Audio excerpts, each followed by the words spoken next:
जय माता दी।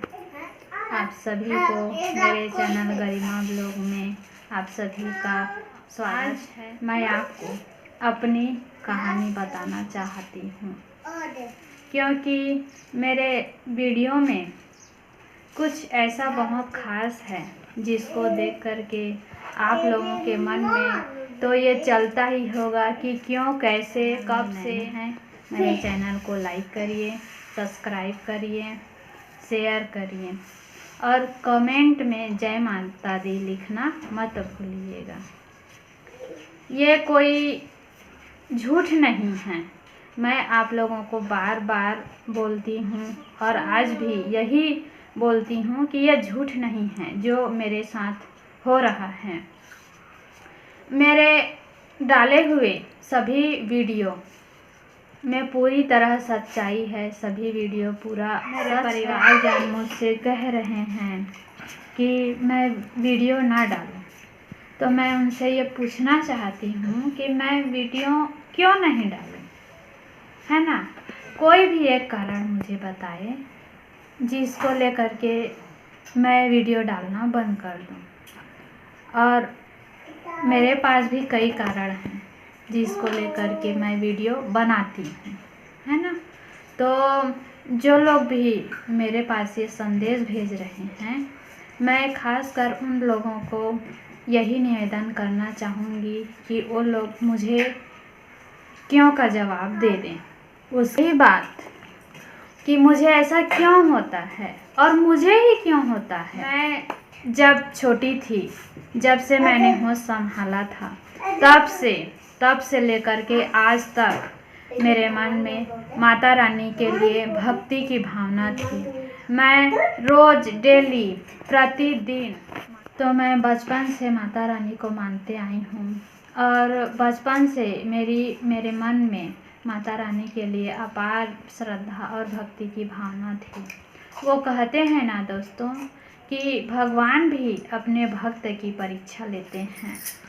मेरे साथ बीते 4 साल जो कुछ भी हुआ है, मैं इसको परीक्षा ही समझूंगी और वो मेरे लिए परीक्षा ही था।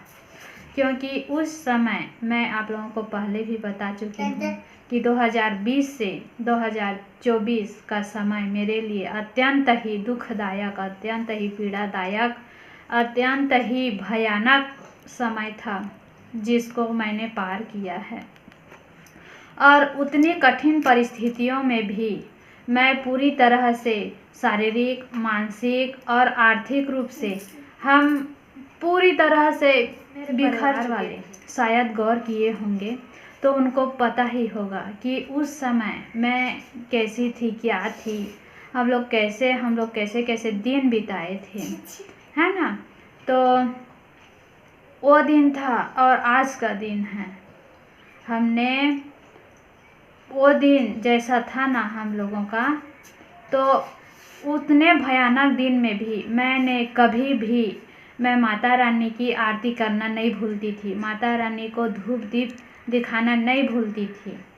दोस्तों, वो वक्त था जिस समय मेरे पति मेरा हाथ थाम करके, उतने पीड़ादायक स्थिति में भी मेरा पति ने मेरा हाथ नहीं छोड़ा था और यहाँ से वहाँ मुझे ले जाया करते थे मेरे इलाज के लिए।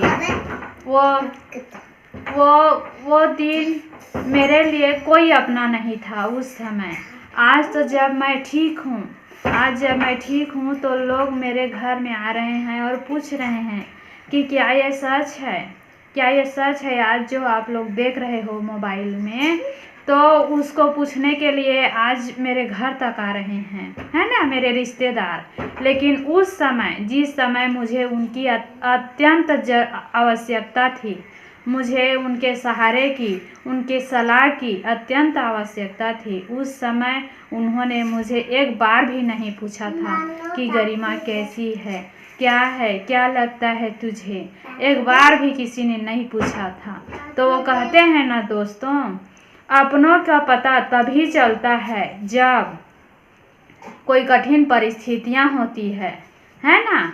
अपनों का पता तभी चलता है जब कोई कठिन परिस्थितियां होती है।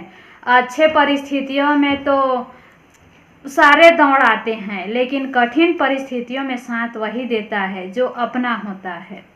दोस्तों, उस कठिन परिस्थिति ने मुझे ये सिखा दिया, मुझे ये समझा दिया कि कौन मेरा है और कौन पराया। मुझे जब वो दौर याद करती हूँ तो मेरे आँख में आंसू छलक आते हैं और उनके सामने ऐसे नहीं बैठी होती, शायद मैं इस दुनिया को छोड़कर जा चुकी होती। उतना कठिन परिस्थिति था। अब आप समझ सकते हैं कि मैं कैसे कैसे दौरों से गुजरी हूँ। वन दुर्गा के मंदिर जो भतकुंदा में है, वहाँ पर गए और अपने आप को पूरी तरह से माता रानी को अपनी सुरक्षा के लिए वहाँ अर्जी विनती किए थे और वहाँ से 9 दिन का अखंड दीप जला करके आ गए थे। तो जैसे हम लोग अखंड दीप वहाँ जलाएं ना, तो उसी बीच हमें ये किसी के द्वारा ये मार्गदर्शन मिला कि मुझे माता महाकाली के मंदिर जाना चाहिए, मुझे माता महाकाली के दरबार जाना चाहिए। और तब मैंने ये सोचा कि हम का ही दिशा निर्देश है, और ये सोच करके हमने देरी न करते हुए फिर माता महाकाली के दरबार लेने जाते हैं। जब हम मार्केट जाते हैं तो सारी चीज़ों की बारीकी देख करके हम परख करके उस चीज़ को लेते हैं। ठीक उसी प्रकार से भगवान भी जब हमें अपना बनाने वाले होते हैं ना, तो होते हैं। और मेरे बीते हुए दिनों में मेरे साथ जो कुछ भी हुआ है वो मेरी परीक्षाएं ही थी, जिसमें मैं पूरी तरह से सफल हुई। और आज उस सफलता के परिणाम स्वरूप मेरे घर में मेरी माताएं आते हैं, हमें आशीर्वाद देते हैं डेली। हमें ये सौभाग्य मिला है कि हम डेली उनके दर्शन कर सकते हैं, उनसे बात करते हैं। और हमें अगर किसी भी प्रकार की कोई भी समस्याएं रहती है तो उसी दौरान वो हमारे उस समस्या को सुलझाते भी हैं।